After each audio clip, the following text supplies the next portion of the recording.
Kalau ada waktu, ada yang ingin bertanya, kita silahkan. Ya, Ustaz Anwar silakan. Waalaikumsalam warahmatullahi wabarakatuh. Yang pertama berkaitan dengan masbuk. Jadi apakah yang masbuk itu apakah membaca ayat atau cukup membaca Al-Fatihah saja? Itu yang pertama. Yang kedua berkaitan dengan pelajaran yang sebelumnya, itu masalah lupa rukun sholat yang dipimpin oleh imam. Nah, itu kapan ketika sujud sahwi yang dilakukan oleh imam? Terus pertanyaan kedua, apakah makmum mengikuti sujud sahwi atau tidak? Berarti itu tiga. Nah, yang terakhir masalah imam lagi. Mayoritas di masjid kita ini itu setiap subuh pakai kunut. Nah, ketika imam lupa membaca kunut, apakah yang di belakang imam mengatakan sebagaimana rukun yang lain subhanallah atau tidak? Posisi makmum apakah sendirian berkunut atau mengikut imam? Terima kasih. Baik. 6 pertanyaan. Baik. Ada tolong ingatkan kalau ada yang lupa. Mengenai masbuk tadi, kalau masbuknya di sholat yang sirriyah macam zuhur dengan asar, kita datang sudah masbuk, maka mulailah langsung membaca Fatihah.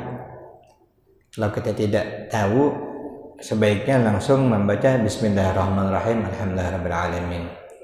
Namun jika masih ada waktu, jika itu masih rakaat pertama atau kedua, maka sunnah membaca surah bagi sholat sirriyah seperti sholat zuhur dan sholat asar. Adapun untuk sunat jahariyah tidak sunat, karena imam saja yang sunat itu membaca ayat. Kemudian tadi apa tadi Ustaz? Ya, banyak tadi. Oke, yang sujud sahwi. Sujud sahwi ini nanti akan ada bab khusus tentang sujud sahwi. Itu dalam sholat kita ada namanya sunat ab'ad, ada sunat hayat. Sekali lewat saja dulu. Sunat ab'ad itu kalau tertinggal maka ditutup dengan sujud sahwi nanti. Kalau sunat hayat tidak. Contoh sunat ab'ad itu misalnya tahiyat awal, ketinggalan salawat atas Nabi pada tahiyat awal. Kemudian lagi misalnya tinggal kunut atau tinggal salawat dan salam untuk Nabi dan keluarganya pada akhir kunut. Kunut itu pun bukan hanya kunutnya saja.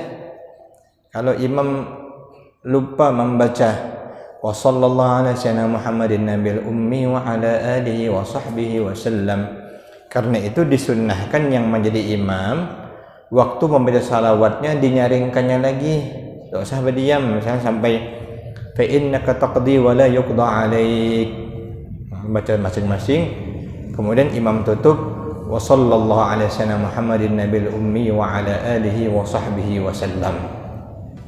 Makmum pun dalam sebuah kitab fikih Asy-Syafi'iyah karangan Ibnu Athiyah sunnat amin.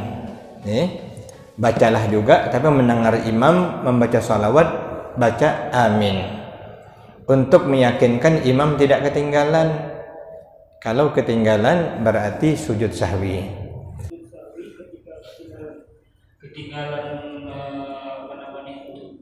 kunut tadi, berarti setelah kita baca Allahu akbar tahiyatu asyhadu sampai habis doa semuanya, berarti kita langsung langsung sujud sahwi. Nah, posisi makmum berarti ikut imam. Jadi kalau imam sujud sahwi, makmum ikut sujud sahwi. Nih aja. Ya, sujud sahwi 2 kali, sujud subhanallah nasu, bangkit duduk, sujud lagi, bangkit lagi, baru duduk kita miring. Itu pun duduknya tadi duduk masih iftirash. Sudah sujud sahwi baru duduk tawarruk. Yang kaki kiri dikeluarkan dari telapak kaki kiri dikeluarkan dari kaki kanan. Sebelumnya duduk seperti duduk antar 2 sujud. Ya. Ada lagi? Silakan. Iya, Pak Basiran silakan. Baik.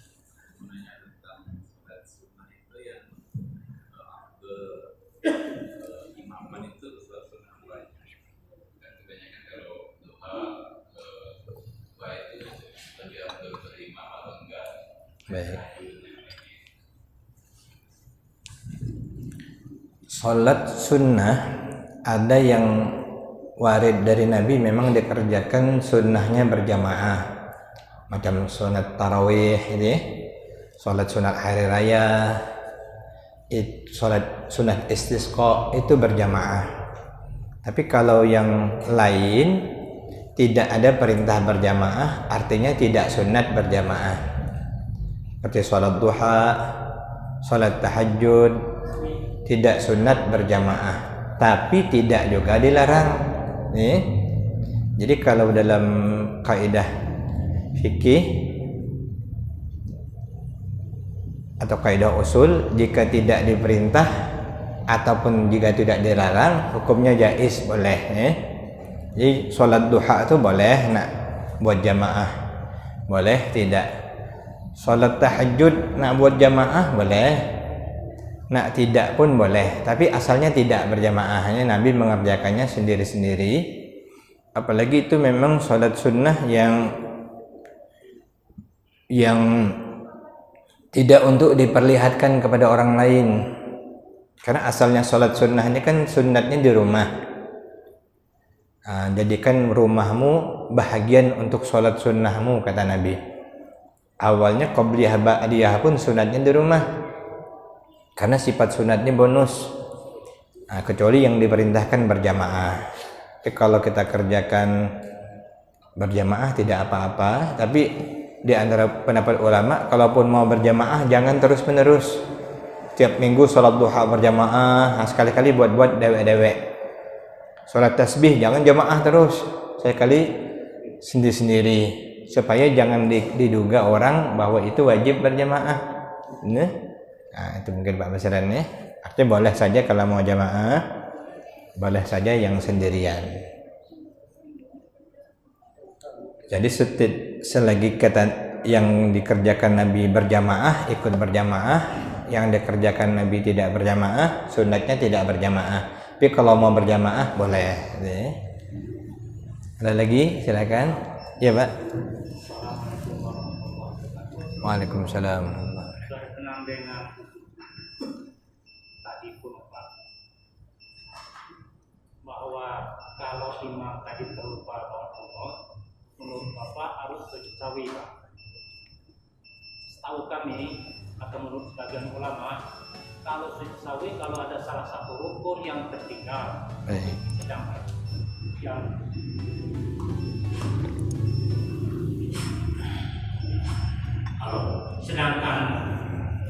kunut itu tidak termasuk dari rukun.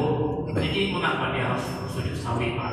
Ini misalnya tidak sujud sawi kalau dia tidak baca, tidak doa kunut, sholatnya tetap sah. Namun penjelasan Bapak. Baik. Tadi ada kita jelaskan ada istilah dalam sunat-sunat dalam sholat. Ada namanya sunnah ab'ad, ada sunnah hay'ah. Sunat ab'ad ini karena hukumnya sunat muakkad. Termasuk dalam mazhab Syafi'iyah, kunut itu sunat muakkad. Jadi kalau tertinggal maka disunatkan sujud sahwi.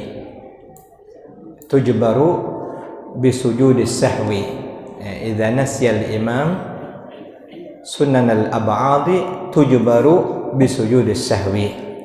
Di antaranya apa tadi? Tahiyat awal tertinggal misalnya tadi. Kemudian lagi kunut tertinggal. salawat dan salam tertinggal waktu kita tasyahud, atau kita mau kunut tapi sudah duduk antara dua sujud baru kita baca misalnya, membaca di situ bukan pada tempatnya tapi berdiri dalam keadaan berdiri. Hanya ada 7 sebenarnya yang disebut dengan sunat ab'ad: tahiyat awal, salawat ke atas Nabi Muhammad pada tahiyat awal, duduk karena tahiyat awal, salawat ke atas keluarga Nabi pada tahiyat akhir, kunut dalam i'tidal rakaat kedua salat subuh, ataupun pada pertengahan akhir bulan Ramadan waktu salat witir. Salawat dan salam ke atas Nabi Muhammad SAW dan keluarganya pada akhir kunut. Yang ketujuh, berdiri karena kunut. Jadi ini dalam tuntunan mazhab Asy-Syafi'iyah, jika tertinggal sengaja atau tidak sengaja sunat sujud sahwi. Itu ya. Artinya memang kita tidak tahu alasannya, tapi memang mengikut para ulama, tentunya ini mengikut dari sunnah Rasulullah SAW. Walaupun mungkin ada perbedaan antara beberapa imam mazhab, tapi dalam tuntunan atau juklak mazhab Imam Syafi'i, jika tertinggal sunat ab'ad, sunnah kita sujud sahwi. Termasuk tadi kalau rukun tertinggal, tambah lagi rakaatnya, ditutup dengan sujud sahwi. Itu Pak ya? Ya. Satu lagi Pak. Silakan. Seperti yang telah Bapak katakan tadi, dan sebagaimana ulama juga mengatakan bahwa Nabi pada saat membaca surah Al-Fatihah itu berarti setiap ayat, karena Allah SWT menjawab apa yang dibacakannya. Jadi bagaimana tanggapan Bapak tentang imam-imam yang membacakan Alhamdulillahirabbil alamin arrahmanir rahim maliki yaumiddin iyyaka na'budu dan terus. Ini bagaimana bertentangan dengan petunjuk Rasulullah bahwa setiap ayat itu berarti dengan Allah menjawab ucapan tersebut. Baik. Mohon penjelasan Bapak. Terima kasih. Bacaan Fatihah dalam salat dijelaskan oleh para ulama kita sunat dibaca mufassal. Mufassal itu artinya dipisah-pisah. Dipisah-pisah. Bismillahirrahmanirrahim. Alhamdulillahirabbil alamin. Apalagi ada hadis tadi, dialog waktu kita Fatihah itu kita sedang dialog dengan Allah ya. Namun tidak mengapa atau tidak batal jika disambung. Cuman khilaful aula, tidak dapatlah yang bagus ya, khusus dalam sholat. Tapi kalau di luar sholat tidak mengapa. Dalam sholat sunnahnya mufassal. Kalaupun dibaca sambung-sambung macam tadi, hukum tajwidnya selama tidak salah tetap sah. Cuman yang abdalnya bacanya dipisah-pisah. Kita tidak juga dapat mengkaitkan dengan dialog tadi. Bagaimanapun Allah Maha mengetahui apakah kita baca cepat atau lambat. Yang jelas memang sunnah mufassal waktu kita dalam sholat. Ini dipisah-pisah sunat membacanya. Coba ya. Ya. Ada lagi? Mohon maaf saya jawabnya pelan-pelan karena kurang fit dikit. Ya, silakan. Saya yang belum lagi di rukun yang pertama niat halaman 53, yaitu bahwa dinyatakan pula pada lepas niat itu akan adaan atau qadaan. Cuman itu masalah ini kayaknya belum dijelaskan dengan kisah, mungkin satu kuat atau gimana. Nah, maksud saya itu kan di sini kan adaan atau qadaan. Nah, asumsi pertanyaan kedua, ada jemaah tanya dengan saya, Ustaz, saya ini mau YouTube boleh dikodok sholat itu.